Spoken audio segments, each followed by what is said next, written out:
So, our next speaker, we are so honored to have. She is the founder of Shared Hope, Congresswoman Linda Smith. We love this lady.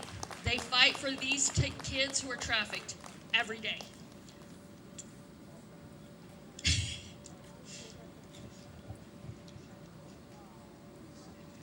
Awesome. Well, I love being here. I'm absolutely excited about being here. You that are here this early in the morning, I also commend you. I love what's happening here. I flew in, I've been in a few states, no countries this week, because I wanted to come to Baker City. The issue with Baker City, oops, this way, is that better? There's people back on the bench back there. Yeah, thank you.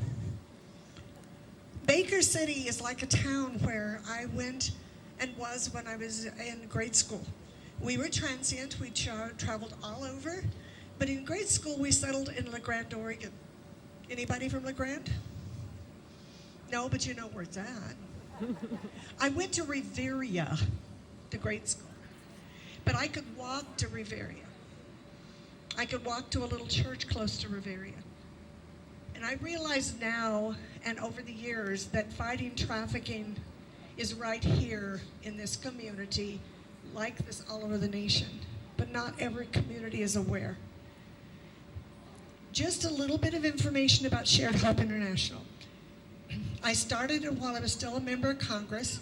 I started it overseas, and we started several villages around the world. I've used every friend that's warm that has any money in their pocket. Even if they aren't or weren't a friend, I try to make that happen and continue to build villages.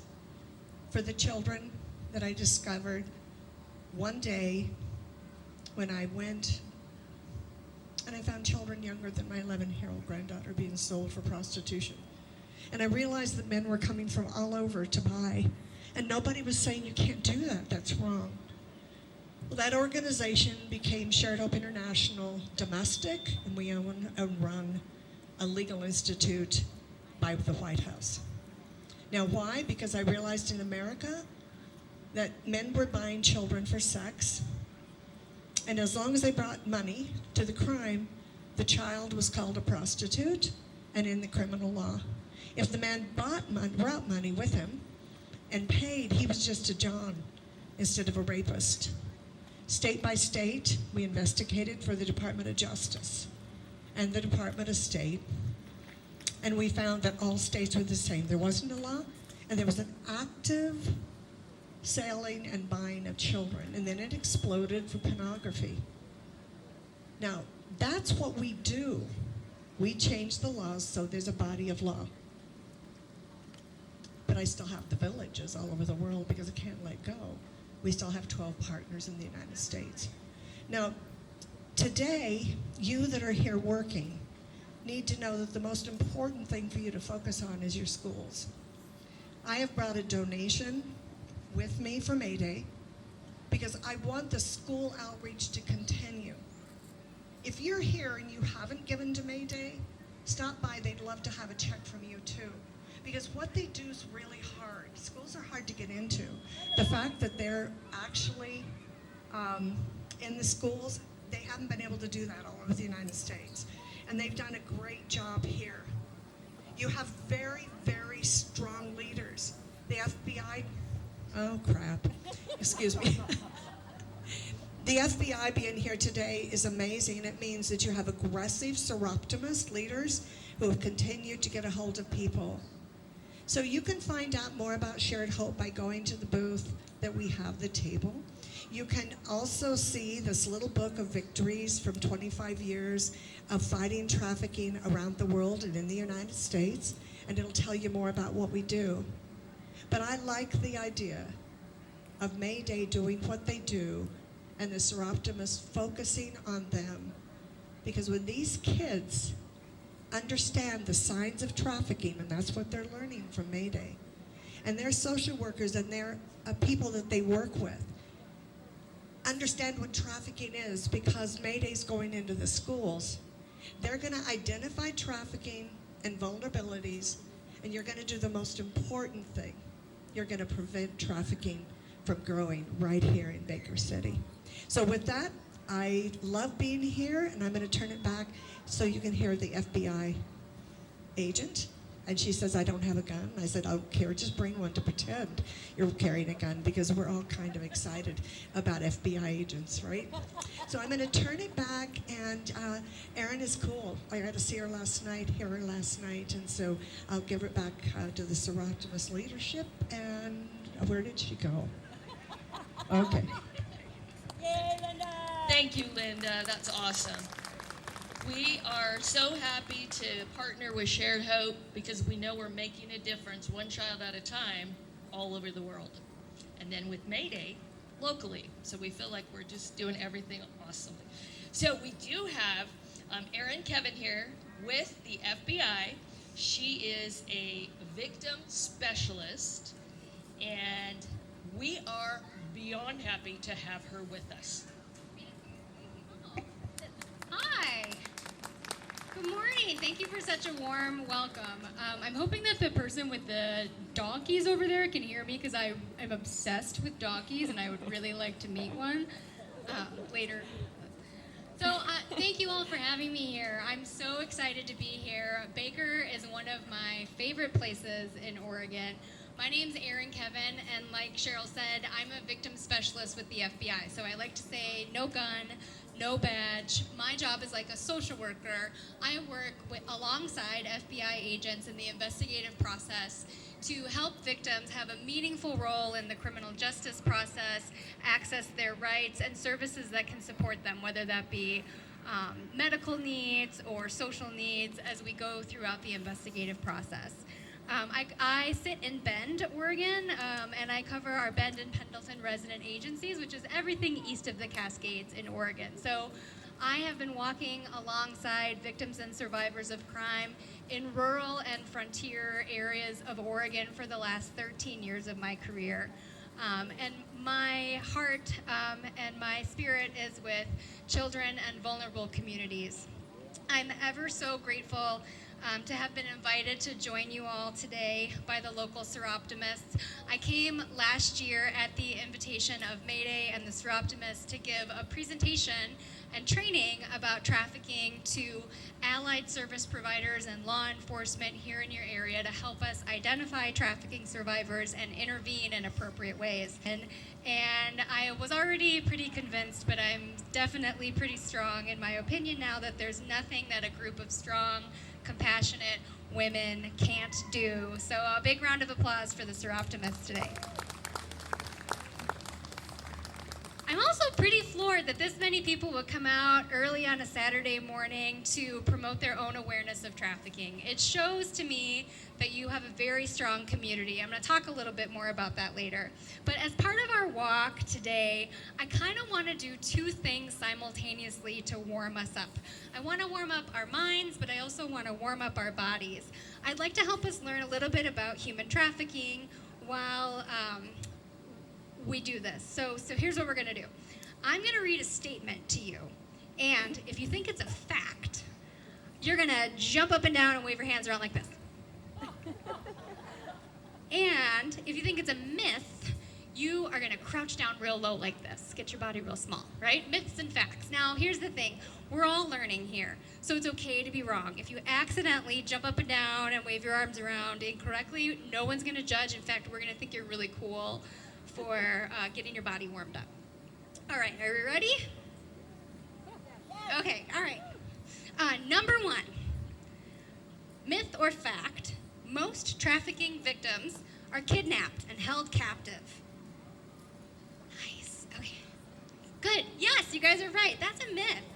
In fact, traffickers use a skillful eye to identify people who are vulnerable, accessible, less likely to tell, and if they tell, are less likely to be believed. We see a whole entire process where a trafficker targets, tricks, and traumatizes someone by slowly building trust and then eroding their boundaries.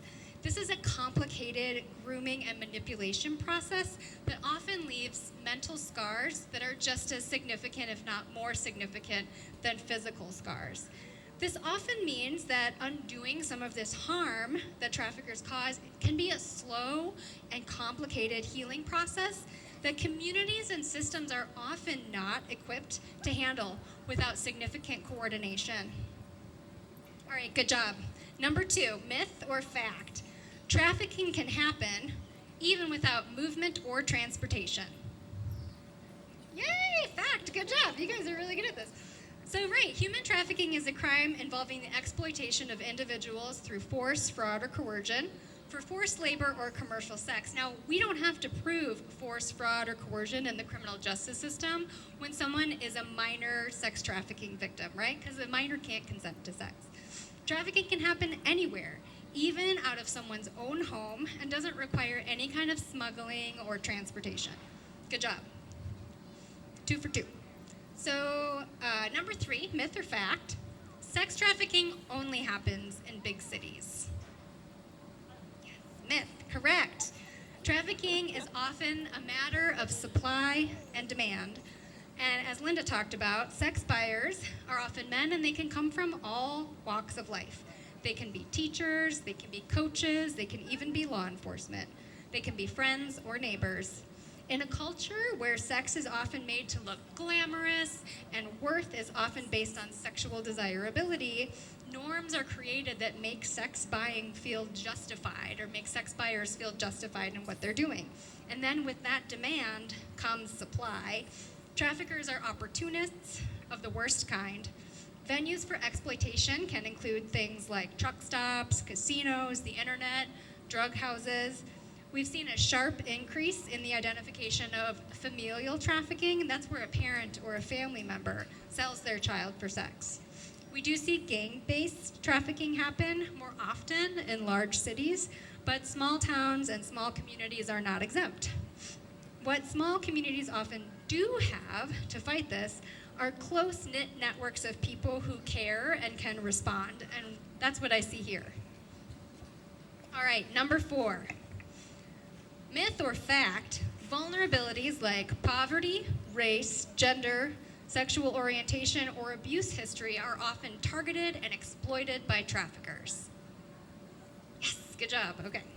Yes, sexual exploitation can really happen to anyone, but we overwhelmingly see child sexual exploitation happen when kids are vulnerable in a myriad of other ways.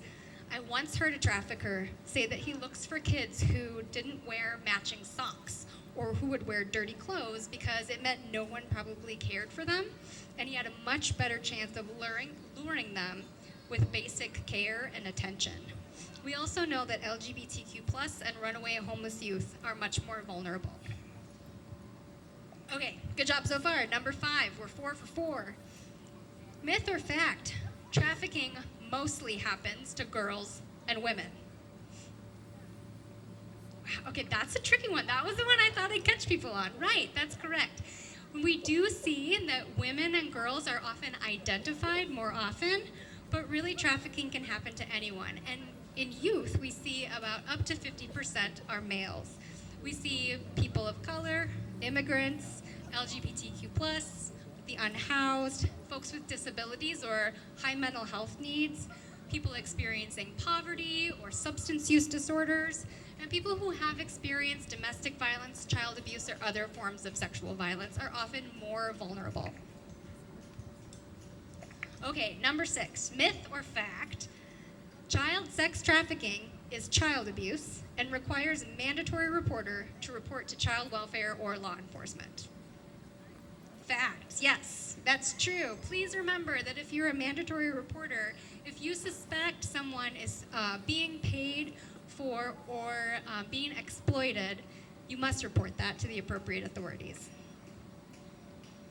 Okay, number 7, this is our final one, myth or fact. I can do small things in my everyday life to prevent and respond to trafficking. Yay, yes you can. Nice job. In fact, being here today is so important. People often ask me what they can do to help. I'm not in the FBI, I'm not part of an organization, but I want to help. You can raise awareness and you can report suspicious things. I once worked a case in Eastern Oregon where a concerned medical provider contacted law enforcement and we were able to recover 2 young girls who were from out of state who had been sold to a truck driver for commercial sex by their parent. Thank goodness this person knew the signs and called. I invite you to visit the 2 booths from Shared Hope International and Mayday today to learn more about what signs we're looking for. When someone tells you about sexual exploitation, you can listen with kindness and compassion. It often only takes one caring individual who can be calm and give care without judgment, blame, or shame to make an enormous difference. You can do a clothing or hygiene drive for your local organization, Mayday. Often these kids leave abuse with absolutely nothing. Giving law enforcement and service providers the ability to meet someone's immediate needs without having to trudge through our already strained budgets and red tape is incredibly helpful. You can promote healthy relationships and boundaries for youth. Personal safety and healthy activities should be a part of every child's life, but most importantly, and this is the most important thing we can do, the single most impactful thing you can do is to be the safe and healthy adult that meets a vulnerable person's needs before a trafficker can exploit them. And here's the thing, Baker City, you got it going on. I'm standing here on this, what will we call it, a pavilion today, and I'm looking at all of these signs on the pavilion that tell me who helped sponsor to build this, who helped make this park what it is. I'm looking at the sponsors for the Walk for Awareness, and I'm kind of reminded, I kind of got dorky with some of my Soroptimist friends last night, talking about the Harvard sociologist Robert Putnam. Here's where I get super sociology on you. He coined this phrase called social capital. And social capital is the operationalized and defined measure of connectivity and momentum a community has within their relationships. He talks about, kind of delineates between both bridging and bonding social capital. We have something in common in all of our lives, right, and that connects us. And bridging social capital meaning we're very different people and we probably would never hang out if it wasn't for this one thing, this community that we care about. So by and large, in the US, areas who have a high concentration of originally Scandinavian or indigenous cultures have the highest measurable social capital. And in Putnam's research, actually published a map of the United States that shows the highest concentrations of social capital. Here's where it gets interesting. In Oregon, the 2 counties with the highest social capital are, drumroll, Baker and Wallowa County. Yes, that's right. This town has the will and the social capital to respond to the exploitation of children. And when you need us, the FBI is here to help. We have agents all over the state focused on investigating traffickers. Across the country, there are more than 172 victim specialists just like me. Our job is to walk alongside victims and survivors of crime as we help them heal and have a meaningful role in the criminal justice process. We also have trained child and adolescent forensic interviewers who fly all around the country to talk to kids in a developmentally appropriate and legally defensible way. We have task forces with local law enforcement, a large network of support resources, small offices that want to come to your rural community, and we offer awareness and training. Please know that your local FBI is only a phone call away, and I'm not going to show up in a dark suit and sunglasses, but I do have a dark SUV. So we are about to take a walk to show our support and collective awareness. I'd like us to keep a few things in our hearts and minds as we take this walk together. May it be somewhat of a somber remembrance of the victims and survivors as we honor their bravery and courage and strength and hold them in our minds and hearts today. But may this walk also be a celebration of our shared social capital. Baker City is a small community with big values, and we protect our children. Thank you again to the local Soroptimists for their incredible momentum in this movement and their hospitality for all of us today. Thank you so much. Wow, that was awesome. So, lay of the land, We have 2 food trucks. They have breakfast and lunch, and they are sponsors. We have the sheriff here with snow cones, complimentary. Face painting by Betty Spooner and crew. Bouncy house. And then you see everything going over here is the Oregon Trail Days. We've been working together with them, and we're hoping to keep doing it together. So same weekend next year. But anything else anybody wanted me to say?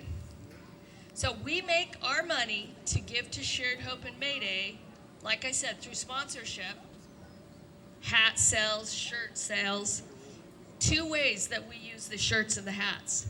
It opens up a conversation, and then we can talk to people about trafficking.